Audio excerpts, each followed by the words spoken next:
প্রিয় ছাত্রছাত্রীরা, আজ এক নতুন গুরুত্বপূর্ণ প্রশ্ন এবং তার উত্তর নিয়ে চলে এসেছি। যদিও উত্তর এখানে লিখব না, উত্তর তোমরাই লিখবে, কিন্তু কিভাবে লিখতে হয় সেটি আলোচনা করব এবং কিভাবে সহজে ডায়াগ্রাম তৈরি করতে হয় সেটাই আমার পরপর কতকগুলি ভিডিওতে তুলে দেখানোর উদ্দেশ্য। তো আজকের আমাদের প্রশ্ন, নদীর ক্ষয়কার্যের ফলে গঠিত যে কোনো তিনটি ভূমিরূপ চিত্রসহ আলোচনা করো। এই প্রশ্ন একটি মূলত বড় প্রশ্ন থাকে।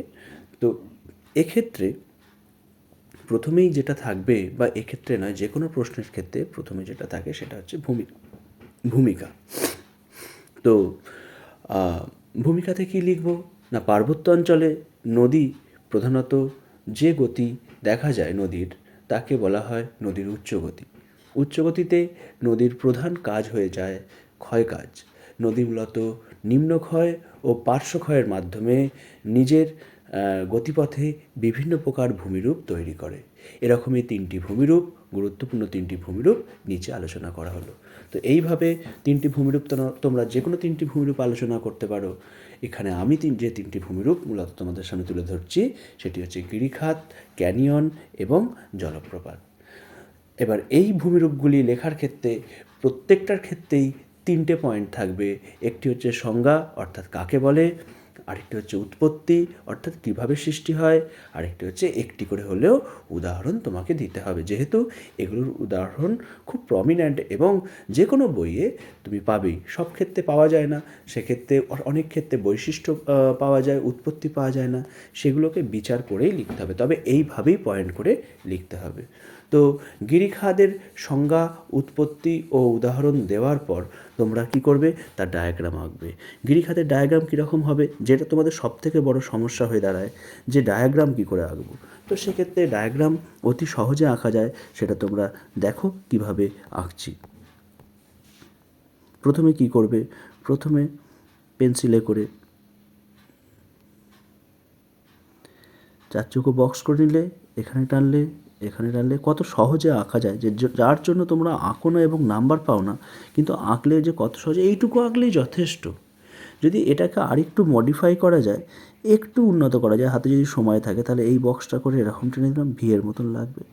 এই বক্সটা করে এরকম করলাম, এইটা করলাম। আর যেটা মোস্ট ইম্পর্টেন্ট, এইটা করার পরে সাথে সাথে তোমাকে যেটা করতে হবে সেটা হচ্ছে কালার করতে হবে। এই কালারটা কিন্তু করা মানে বাঞ্ছনীয়, একদম মাস্ট। কালার করার দরকার আছে, রং না করলে হবে না, যদিও বেশিক্ষণ সময় লাগে না রঙে। তোমরা পেন্সিলে করে এইভাবে স্কেচ করবে, কতক্ষণ সময় লাগবে, সব মিলিয়ে একটা ছবির জন্য ম্যাক্সিমাম 1 মিনিট সময় লাগুক, 1.5 মিনিট সময় তো অনেক বেশি হয়ে যাচ্ছে। ব্যাস একটা ছবির জন্য এইরকম করে দিলে, করার পর কি হলো, তারপর হচ্ছে এইগুলোকে তোমরা একটু হালকা রং করে দিলে, ধারগুলোকে, ব্যাস, যাতে রঙটা চিনতে পারে। আর নদী উপত্যকার কালার, যেহেতু যেখানটা নদী বয়ে গেছে সেখানটা গ্রিন করে দিলে, ব্যাস হয়ে গেল। এবার এই জায়গাতে তোমরা লিখলে কি, গিরিখাত লিখলে, কী লিখলে, লিখলে হচ্ছে ভি আকৃতির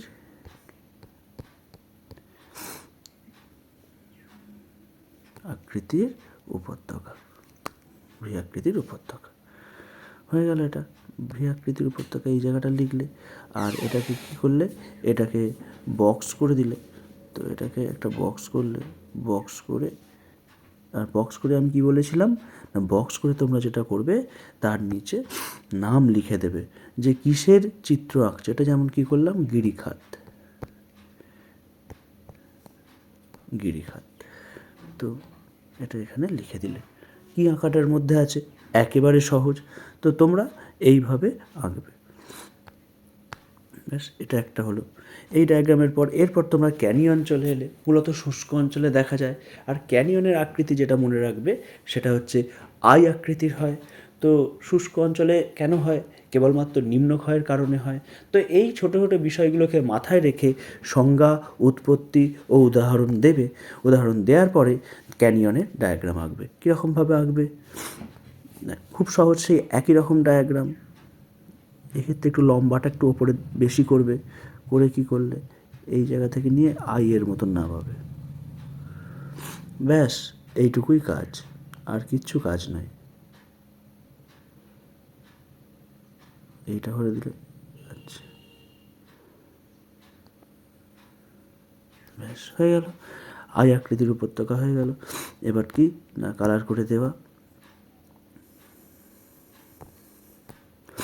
এক্ষেত্রে তোমরা যেটা করলে কালার করে দিলে, হালকা রং করে দিলে, একেবারে হালকা রং করবে যাতে সময় কম লাগে, আর একবার করে রাউন্ড যা হোক, মানে মূলত এই ব্রাউন কালারটিই তোমরা ইউজ করবে, তাতে সময় অনেক কম লাগবে। এবং ভূমিরূপ যেহেতু আঁকছো মূলত ব্রাউন কালারের ক্ষেত্রে আর জলের ক্ষেত্রে একটু নীল কালার ইউজ করবে, তাহলেই দেখবে হয়ে গেছে কাজ কমপ্লিট। এই যে ব্যাস হয়ে গেল। এবার এখানে লিখে দিলে কি না আই আকৃতির উপত্যকা, আই আকৃতির উপত্যকা এখানটায় লিখে দিলে, তো এই জায়গাটা আই আকৃতির উপত্যকা লিখলে। এবার কি এই জায়গাটায় বলেছিলাম আবার বক্স করে দেবে, যেটা করছো সেটাকে বক্স করে দিলে ভালো করে, করে নিচে লিখে দিলে কি ক্যানিয়ন,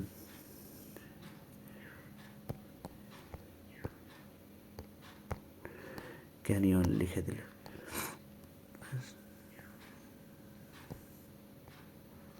ক্যানিয়ন হয়ে গেল। ব্যাস আই আকৃতির উপত্যকা হয়ে গেল, ক্যানিয়ন আঁকা হয়ে গেল। এরপরে কি জলপ্রপাত, 3 নম্বর ভূমিরূপ কি জলপ্রপাত। জলপ্রপাতের ক্ষেত্রে কি লিখবে, জল যখন নদীর গতিপথ থেকে উল্লম্বভাবে পড়ে তখন তাকে জলপ্রপাত বলে। সংজ্ঞাটা একদম সহজ সংজ্ঞা। এবার কেন হয় না নদীর গতিপথে ওই কঠিন শিলা এবং কোমল শিলা আড়াআড়িভাবে থাকলে কি হয় না তা থেকে কি হয়, কঠিন শিলা যে হারে ক্ষয় পায় তার থেকে কোমল শিলা অতি দ্রুত ক্ষয় পায়, ফলে কি হয় নদীর গতিপথে ধাপ সৃষ্টি হয়। এইভাবে কঠিন শিলা কোমল শিলা পরপর থাকলে অনেকগুলি ধাপ তৈরি হয়ে নদীর জল উল্লম্বভাবে নিচের দিকে পড়ে। তো সেটাকে লিখবে আমাদের জলপ্রপাত, যোগ জলপ্রপাত, দশম জলপ্রপাত, হুড্রু জলপ্রপাত, নায়াগ্রা জলপ্রপাত, অ্যাঞ্জেল জলপ্রপাত, অনেক উদাহরণ রয়েছে। যে কোনো একটা উদাহরণ বা কয়েকটি উদাহরণ পরপর দেবে, দেওয়ার পরে কি করবে না জলপ্রপাতের ডায়াগ্রাম আঁকবে। জলপ্রপাতের ডায়াগ্রাম কী করে আঁকবে, খুব সহজ ব্যাপার। জলপ্রপাতের ডায়াগ্রাম আঁকা মোটেই কঠিন নয়। কী করবে এরকম করলে, একটু একটু এরকম ফোলালে, একটু বাঁকালে, আবার ফোলালে, আবার বাঁকালে, আবার ফোলালে, আবার বাঁকালে, বাঁকিয়ে লাস্টেরটা এরকম করে দিয়ে এরকম উঁচু করে নামিয়ে দিলে, এটা হলো।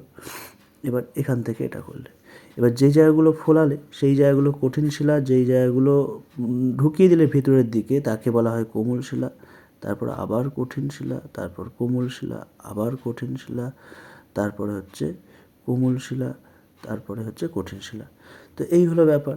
তো এগুলোর ক্ষেত্রে কি, এগুলোর ক্ষেত্রেও একটুখানি করে কালার করবে, অবশ্যই কালার করবে। কঠিন শিলাগুলোকে একটু ডিপ কালার করে দাও, কোনো অসুবিধা নেই, একটু ভালো লাগবে। এটা কঠিন শিলা, এটা কঠিন শিলা, এটা কঠিন শিলা, এটা কঠিন শিলা, এগুলোর ক্ষেত্রে একটু ডিপ কালার করে দিলে। আর কোমল শিলার ক্ষেত্রে তোমার কালারটা একটু লাইট করে দাও, অসুবিধা নেই। এটা এটা হচ্ছে কোমল শিলা, এটা কোমল শিলা, কোমল শিলা, ব্যাস। আর জলের ক্ষেত্রে তোমার কালার করে দাও। এবার জল ওপর থেকে পড়ছে, এই জায়গা থেকে জল পড়ছে, এরকম লাইন টেনে টেনে, লাইন টেনে টেনে, লাইন টেনে টেনে জল নামিয়ে দিয়ে জলের চিহ্ন এরকম করে দিয়ে বের করে দিলে, ব্যাস হয়ে গেল। এখানে মূলত মানে রং করা স্কেচ হয়ে গেল। এবার কি করব, কোন জায়গাটা কীরকম সেটাকে একটুখানি বলতে হবে। তো একটা হচ্ছে কঠিন শিলা, কঠিন শিলা পয়েন্ট করলাম, তো এখানে দিয়ে দিলাম। তারপর হচ্ছে কোমল শিলা, কোমল শিলা করলাম, তারপরে দিয়ে দিলাম। আবার লিখলাম কঠিন শিলা, কঠিন শিলা পয়েন্ট করে আবার দিয়ে দিলাম। আবার কোমল শিলা করলাম। তো এক কথায় যে জায়গাগুলো যা যা লিখেছ সেগুলোকে একটুখানি লিখতে হবে, তবে স্যারের কাছে ডায়াগ্রামটা অ্যাট্রাকটিভ হবে।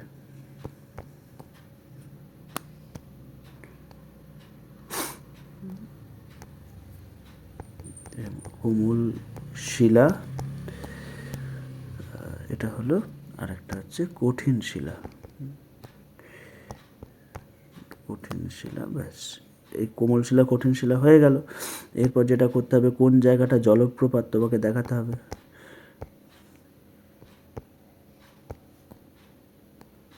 জলপ্রপাত হয়ে গেল, এই জায়গাটা হচ্ছে জলপ্রপাত তুমি দিয়ে দিলে। আর নিচের যে ওই যে খাতটা, ওটাকে গর্তটা তৈরি হয়েছে, এটাও তোমরা সবাই জানো, ওটাকে বলা হয় প্রপাত কূপ। প্রপাত কূপ বলা হয়। তো সেই জায়গাটাকে তোমরা এখানটা লিখে দিলে প্রপাত কূপ, ব্যাস হয়ে গেল। এরপরে মেন কাজ হচ্ছে ডায়াগ্রাম আঁকা হয়ে গেছে, ডায়াগ্রামকে বক্স করো আর তার নিচে লিখে দাও তোমার কিসের ডায়াগ্রাম করলে না, জলপ্রপাত।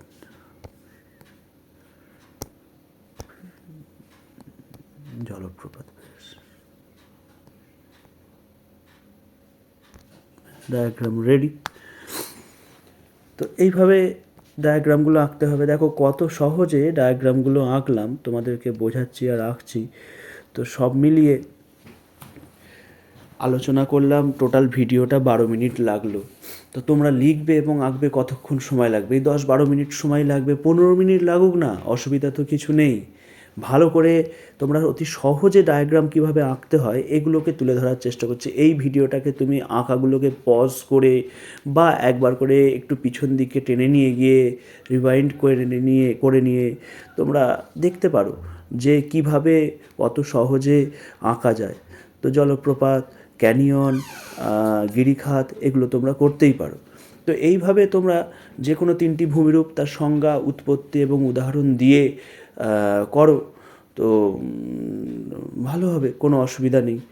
তো এইভাবে তোমরা নদীর ক্ষয়কার্যের ফলে গঠিত যে কোনো 3টি ভূমিরূপ আলোচনা করতে পারো। আজকের মতো নদীর ক্ষয়কার্যের ফলে গঠিত ভূমিরূপ এখানেই শেষ করছি। পরের দিন তোমাদেরকে আরেকটি অন্য প্রশ্ন, তার ডায়াগ্রাম কিভাবে আঁকতে হয়, তো সেগুলো নিয়ে আসবো। প্রত্যেক দিন এই পর্ব চলতে থাকবে। মূলত সন্ধ্যার পরে এগুলো পোস্ট করব, তোমরা খেয়াল রাখবে সন্ধ্যার পরে চ্যানেলটিতে, যাতে তোমরা সহজেই এটা খুঁজে পাও বা দেখতে পাও, বা তোমাদের যে ড্রয়িং নিয়ে বা কিভাবে লিখতে হবে সেই রকম নিয়ে যে টেনশন রয়েছে, সেই টেনশনটা যাতে দূর হয় সেটা করার চেষ্টা করব। তোমরা সবাই নজরে রেখো। ধন্যবাদ সকলকে। আজকের মতো ভিডিও এখানেই শেষ করছি।